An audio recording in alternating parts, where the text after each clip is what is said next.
ওরা ভাই আমাদেরকে মানে জুলাইয়ের মতো ফায়ারিং করতেছে, সাউন্ড গ্রেনেড মারতেছে। পুলিশ এবং আন্দোলনকারীদের মধ্যে আবারও ধাওয়া পাল্টা ধাওয়া শুরু হয়েছে এবং একই সাথে কিন্তু এখানে সাউন্ড গ্রেনেড এবং ইট পাটকেলের ব্যবহার আমরা দেখতে পাচ্ছি। একদিক থেকে পুলিশ সাউন্ড গ্রেনেড মারছে, লাঠিচার্জ করার চেষ্টা করছে এবং অপর প্রান্ত থেকে কিন্তু আন্দোলনকারীরা পুলিশকে উদ্দেশ্য করে ইট পাটকেল ছুড়ে মারছে।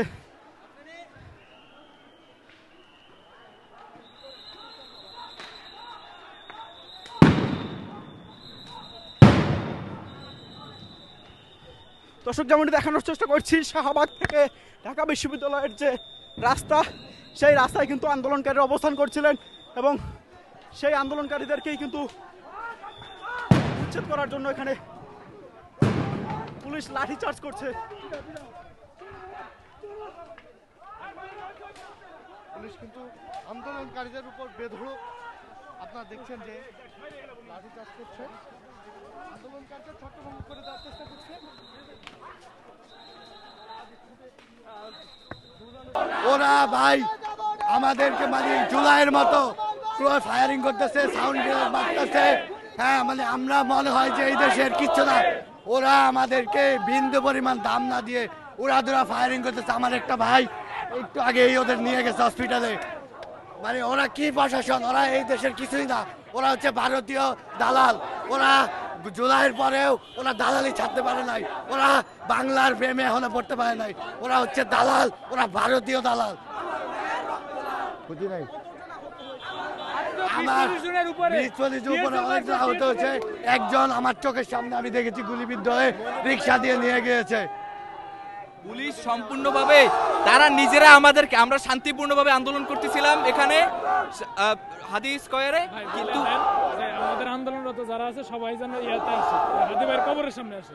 তা তো অবশ্যই, আমরা এখানে শান্তিপূর্ণভাবে আন্দোলন করতেছিলাম এবং আমরা এখানে অবস্থান করতেছিলাম, কিন্তু ইন্টারকন্টিনেন্টাল মোড় থেকে পুলিশ তারা উস্কিয়ে দিয়েছে আমাদেরকে এবং তারা ইচ্ছাকৃতভাবে সহিংসতা ছড়িয়েছে, যেখানে একটা বিচ্ছিন্নতাবাদী অবস্থা তৈরি হয়েছে এবং তারা রিপিটেডলি টিয়ার গ্যাস থেকে শুরু করে সাউন্ড গ্রেনেড সবকিছু আমাদের মাঝে নিক্ষেপ করেছে। একেবারে আমরা শান্তিপূর্ণভাবেই ছিলাম এবং আমাদের প্রায় বেশ কয়েকজন সহযোদ্ধা আহত হয়েছেন। আমাদের প্রায় 50 থেকে 60 জন অলরেডি আহত হয়েছেন। ঢাকা মেডিকেলে কয়েকজনকে ট্রান্সফার করা হয়েছে এবং অনেকজনকে এখানে আমাদের যে হসপিটাল রয়েছে সেখানে, এবং এর আগে বিকাল বেলা যখন আন্দোলন হয়েছিল আমাদের রাজু ভাস্কর্যের এখানে অনেক ভাইদেরকে আমাদের ঢাকা বিশ্ববিদ্যালয়ের মীর মুর্তজা মেডিকেল কলেজে অনেককে নিয়ে যাওয়া হয়েছে। অনেকের অবস্থা গুরুতরভাবে খারাপ এবং আমরা এই ধরনের ফেসিবাদী আচরণ কখনোই কাম্য করি না।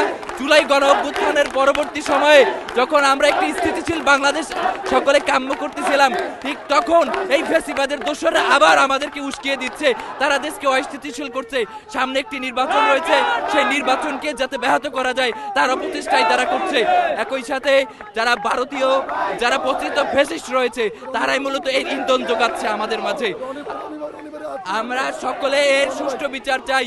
ইন্টিরিম আর মাত্র হয়তো 1 সপ্তাহ আমাদের মাঝে থাকবে, কিন্তু আমরা চাই লাস্ট 1 সপ্তাহ তারা দেশকে সব ধরনের অস্থিতিশীল অবস্থা থেকে আমাদেরকে ফিরিয়ে একটি সুন্দর নির্বাচনের মাধ্যমে আমাদের দেশকে একটা স্টেবল পজিশনে নিয়ে যাক, এটাই আমাদের। এবং একই সাথে আমাদের হাদি ভাইয়ের হত্যার বিচার আমরা সবাই চাচ্ছি। আমাদের কোনো এজেন্ডা নাই, আমাদের একমাত্র এজেন্ডা হাদি ভাইয়ের বিচারটাকে সুষ্ঠুভাবে পাওয়া। Thank you. স্পষ্টভাবে বলে দিতে চাই, আজকে হয় হাদি ভাইয়ের কিছু একটা বিচার হবে, নয়তো এখানে আবার গোলা অভ্যুত্থান শুরু।